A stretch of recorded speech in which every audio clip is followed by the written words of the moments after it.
no meio de nós. Proclamação do Evangelho de Jesus Cristo, segundo Mateus. Glória a vós, Senhor. Naquele tempo, disse Jesus aos seus discípulos esta parábola: O reino dos céus é como a história das 10 jovens que pegaram suas lâmpadas de óleo e saíram ao encontro do noivo. 5 delas eram imprevidentes e as outras 5 eram previdentes. As imprevidentes pegaram as suas lâmpadas, mas não levaram óleo consigo. As previdentes, porém, levaram vasilhas com óleo, junto com as lâmpadas. O noivo estava demorando, e todas elas acabaram cochilando e dormindo. No meio da noite, ouviu-se um grito: O noivo está chegando, ide ao seu encontro. Então as 10 jovens se levantaram, prepararam as lâmpadas. As imprevidentes disseram às previdentes: Dai-nos um pouco de óleo, porque nossas lâmpadas estão se apagando. As previdentes responderam: De modo nenhum, porque o óleo pode ser insuficiente para nós e para vós. É melhor irdes comprar aos vendedores. Enquanto elas foram comprar óleo, o noivo chegou, e as que estavam preparadas entraram com ele para a festa de casamento, e a porta se fechou. Por fim, chegaram também as outras jovens e disseram: Senhor, Senhor, abre-nos a porta. Ela, porém, respondeu: Em verdade eu vos digo, não vos conheço. Portanto, ficai vigiando, pois não sabeis qual será o dia nem a hora. Palavra da salvação.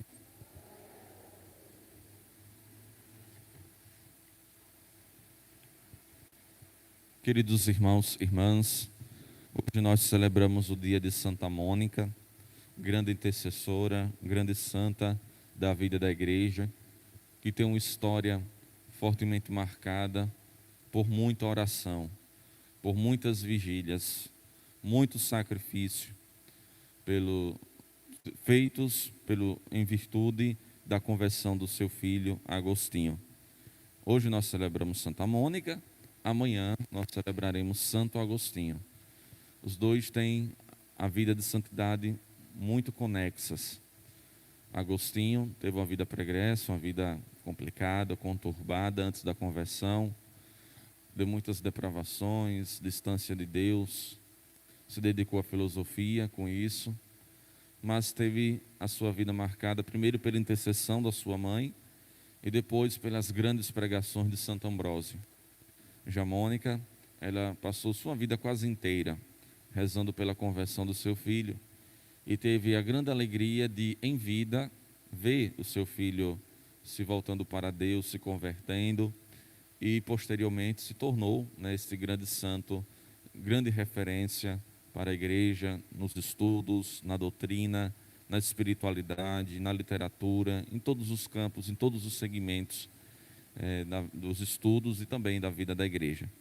Então, a gente pede a intercessão de Santa Mônica, se espelha também na sua vida, a importância da oração, que de fato, a oração, a fé move montanhas, consegue fazer grandes coisas, rezar e rezar sem cessar também, porque Mônica não passou um ano somente rezando, passou a sua vida toda, 30, 40 anos, nem lembro mais quantos anos ela passou rezando pelo seu filho.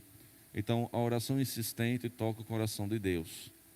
Se você acha que rezando há 2 meses, há 1 ano, há poucos meses, há pouco tempo, já está mais do que suficiente para tocar o coração de Deus, olhe para Santa Mônica, que rezou por décadas pela conversão do seu filho, para obter a graça que tanto necessitava. Às vezes nós somos movidos muito pela impaciência, não sabemos esperar. Mônica soube esperar, rezou, soube esperar, confiou no Senhor para que Ele fizesse a sua vontade e conseguiu tanto aquilo que o seu coração de mãe precisava e desejava, ver o seu filho no caminho bom, no caminho santo, no caminho reto. Então que a gente aprenda com Mônica a termos paciência, a sabermos esperar os planos do Senhor na nossa vida, a vontade dEle em nossos corações, e que a gente não deixe de rezar, que a gente não deixe de orar, que a gente não deixe de persistir, de insistir diante daquela graça, diante daquela necessidade, né, que a gente está vivendo, né? Mônica mostrou muito a nós. Hoje nós temos diante de nós este grande evangelho de Mateus, no capítulo 25, esta parábola muito famosa das 10 virgens diante da festa do casamento. As virgens foram convidadas e a gente vê aqui 50% ou 50%. Das 10, 5 eram previdentes e 5 eram imprevidentes. 5 eram prudentes, 5 eram inteligentes e preveram, né, que o noivo poderia demorar ou que poderia acontecer alguma coisa. E com isso, elas prepararam óleo de reserva para que suas lâmpadas continuassem acesas. Já os imprevidentes não, contaram com a sorte, contaram, né, com a certeza de que tudo, né, iria dar certo e que nada iria fugir, né, daquilo que estava programado. Resultado, o noivo se atrasou. O noivo chegou meia-noite. As imprevidentes ficaram com certeza agoniadas, ficaram preocupadíssimas, porque elas achavam que tudo ia acontecer direitinho e não se prepararam para as eventualidades. Já as previdentes não, elas foram espertas, elas foram prudentes, elas prepararam óleo de reserva, elas se planejaram para as intempéries, para as coisas que iriam acontecer fora da curva. Então, qual dessas duas instâncias, né, é mais pertinente para a gente imitar? A confiança demasiada a tal ponto de não se cuidar, ou, né, aquela confiança, mas, né, que procuraram também se cuidar porque sabem, né, que existem situações que fogem do controle. Com certeza, o segundo caso, as virgens previdentes, precisamos imitar.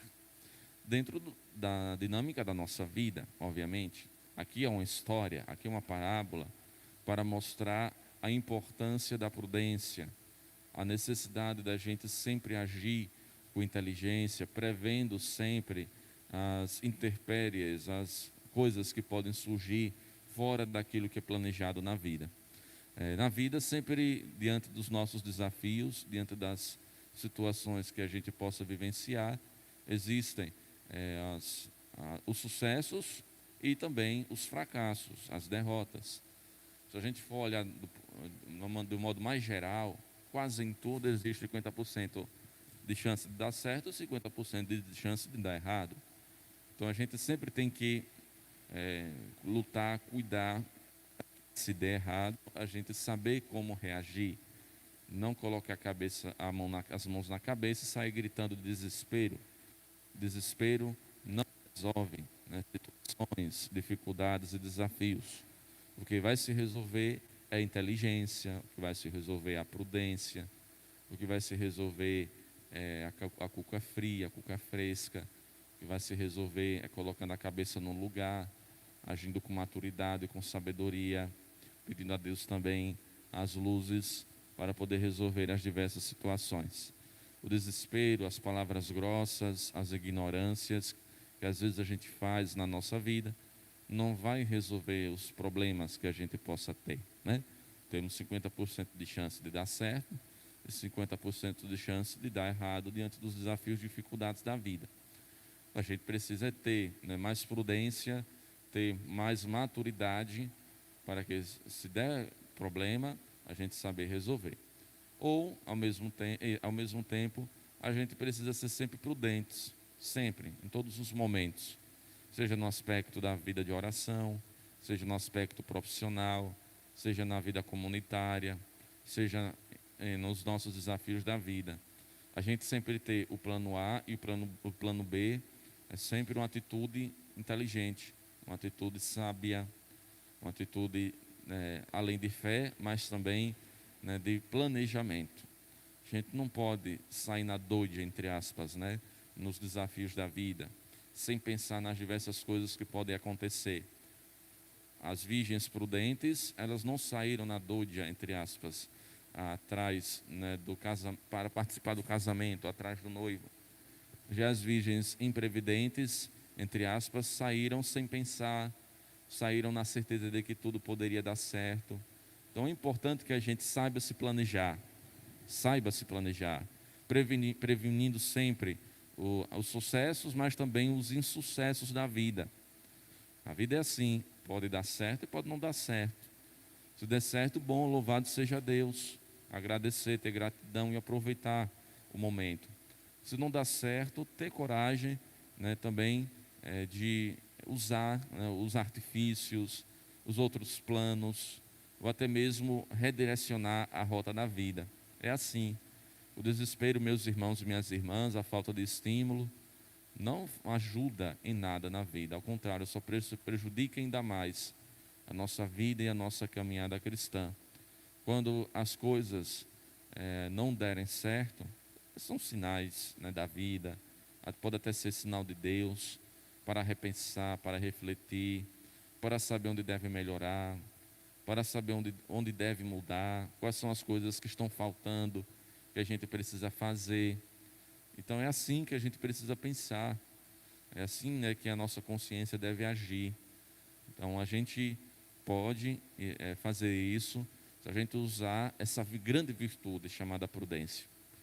Tem próprio, não foi Agostinho, não, foi Santo Tomás de Aquino que dizia, olhava para a prudência como uma grande virtude. Agostinho também dizia, mas Santo Tomás trabalhou um pouco mais a dimensão das virtudes, né? A prudência é a mãe, né, das virtudes. Aristóteles também, um grande filósofo, trabalhou sobre a prudência. A prudência é a mãe, né, de tantas e tantas virtudes. Ela é a forte geradora de grandes virtudes. Se nós queremos ser pessoas virtuosas, a gente precisa praticar muito na vida a prudência. Não agir, entre aspas, falo pela terceira vez, porque é uma coisa importante, na doida, né, como uns doidos por aí, né, que não pensam, né, que não refletem, né, que não param para pensar, ou que não têm um mínimo, né, de reflexão, de senso crítico, né, diante das coisas. Mas agir como pessoas racionais, agir como pessoas que têm o poder de decisão, de escolha, que pode acessar a sabedoria divina, né, que pode refletir, né, sobre as suas atitudes. Olha, se a gente parar, ao menos para pensar uma vez diante das decisões da vida, a gente já vai excluir a chance de erro em mais de 50%. Se a gente para refletir antes de tomar qualquer decisão da vida, para pensar por um minuto, já vai diminuir as chances drásticas de erro, né? Porque a gente reflete para pensar, ver os meandros, né, das nossas atitudes, né? E se a gente então refletir, colocar diante do Senhor, rezar, né, diante daquela decisão, aí é que vai diminuir ainda mais as chances de erro. As chances da gente não escolher uma coisa ruim será mínima. Então, o quanto é importante a gente saber usar a prudência, e que é muito amiga da sabedoria, que é muito colada, né, coligada, né, com a sabedoria divina. Então, que a gente aproveite esse texto do Evangelho de hoje, trazido por Mateus no capítulo 25, para pensar, para refletir. Será que eu estou sendo prudente diante das decisões que eu tomo na minha vida? Será que eu preciso praticar mais essa virtude, a virtude da prudência? Será que eu tomo atitudes intempestivas? Ou na doide, entre aspas, né, o termo, né, que eu gosto de usar, ou seja, sem pensar, sem imaginar, sem refletir, sem rezar, sem orar. Quais são as coisas que me provocam, que fazem com que eu tome atitudes que depois eu me arrependo? Então, a gente reflete muito sobre isso para aprender, não refletir para jogar as coisas na nossa cara, na nossa consciência, mas a gente reflete, se questiona para poder crescer e amadurecer nesse quesito. Tu não para méritos pessoais, mas para a maior honra e glória de Deus. Glória ao Pai, ao Filho e ao Espírito Santo, como